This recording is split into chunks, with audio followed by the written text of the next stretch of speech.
All right, boys and girls, we got a little timing issue.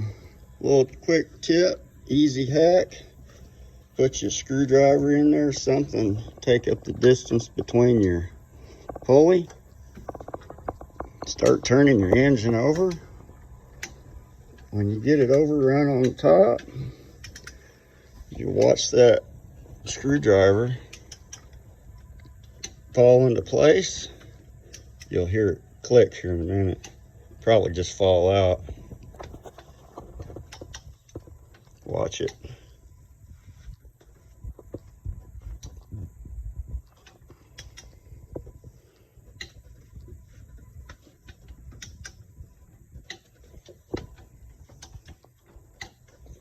There it went. All right.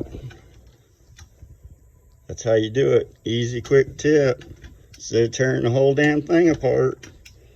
And we're going to come up on timing stroke.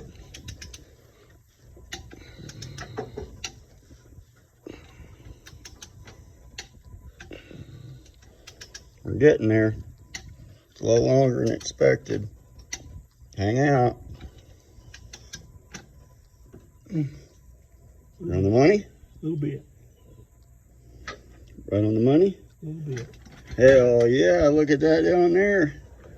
We're up here on the money and on the money, baby. Hell yeah, rock and roll.